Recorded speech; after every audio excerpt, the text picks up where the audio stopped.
Hello everyone, this is Abdali from Exordium Networks.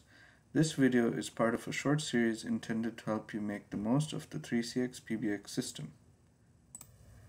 This video will be a brief overview of the 3CX web client. You can use the web client for calling, conferencing, chatting, and configuring your 3CX experience. The main People page is where you will see the status of all users in your group and initiate various forms of communication with them, like audio calls, video calls, chats, and conferences. You can also mark them as favorites so that you can see them in your favorites for quick access.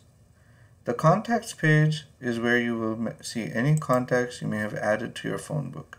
You can also manage your voice mailbox, schedule an audio or video conference, start an ad hoc web meeting,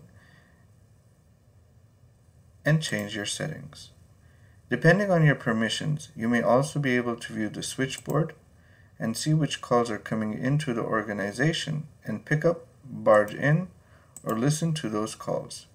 You may also be able to see call recordings as per your permissions. You can also use the web client to edit your profile and change your status.